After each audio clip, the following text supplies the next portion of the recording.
How to stop stonewalling, aka the silent treatment. If you've experienced the silent treatment and you want to put an end to somebody who's stonewalling you, then stay tuned. This lesson is for you.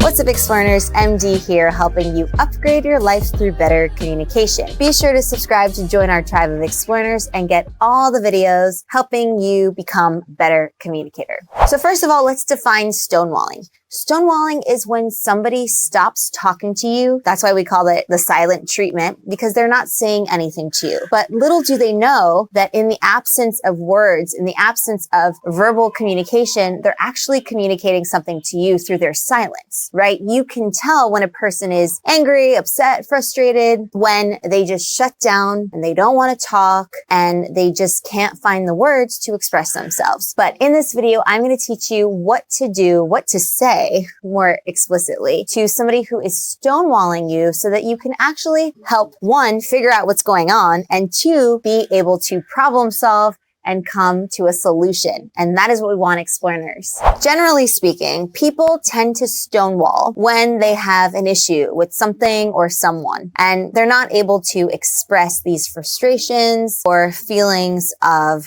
anger or the reason they're upset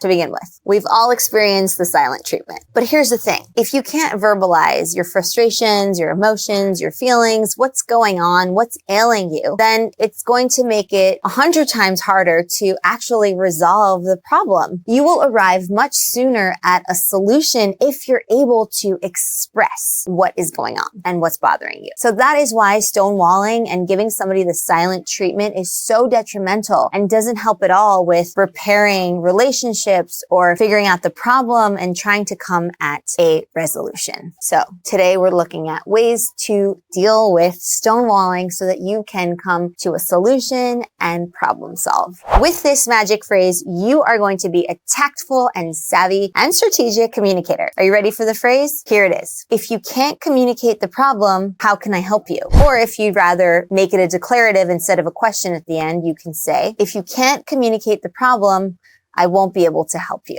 right? So it's really important, and you can choose either variation on the theme, but this is the magic phrase. And as I always say, try it out yourself, make it a part of your communication toolkit, and then make it your own so that you can use it in the real world, because that is why we're here. So it's really important that your tone of voice is firm but kind. You need to show that you're caring and that you want to be collaborative and you want to problem solve, but you're also not condoning that behavior where somebody is just shutting down and frankly doesn't feel like speaking. Well, a good communicator is really trying to make the effort to express themselves, right? So you be that good communicator and you can deal with the stonewalling that's happening. Now, this phrase is so powerful because it disarms the person who is stonewalling you. Suddenly they feel at ease, more at ease, at least, depending on the degree of frustration they're exhibiting and experiencing. But it really shows the person and signals to them, to the stonewaller, that you're there to help them. You're there to problem solve and that you have their best interests at heart. If you didn't, then you frankly wouldn't care, right? You leave them to their own devices and let them stay in a rut. But that is not who we are, and that is not what you're doing. The purpose here is to have them open up to you. And that is what this magic phrase does. So it disarms the person and it shows them that you care and that you are there to help them.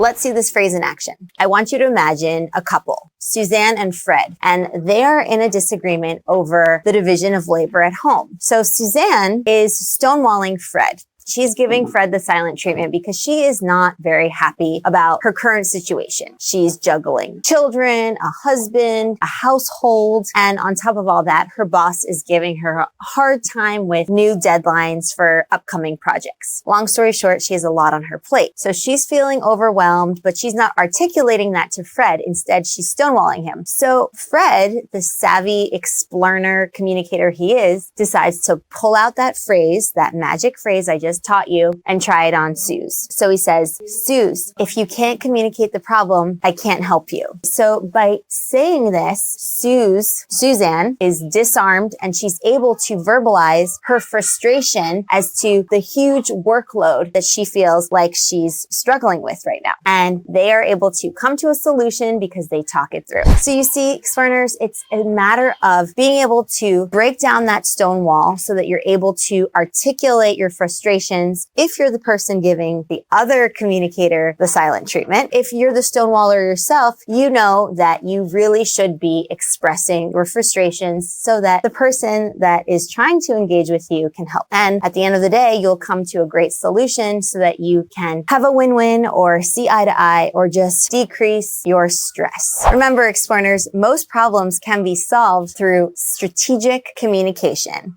When you communicate with confidence, authenticity, and poise, you're able to get your message across. And in this case, what we looked at today with stonewalling, you're able to break down the stone wall so that you can figure out what's ailing the person, get to the bottom of it, and find a solution together. So remember to use the marvelous phrase. What's the phrase again? If you can't communicate the problem, how can I help you? If you can't communicate the problem, I won't be able to help you. Add this phrase to your communication toolkit, make it your own, and try it out, see how it goes for you, and leave a comment in the comments below. If you enjoyed this lesson, which I hope you did, be sure to like, comment, and share.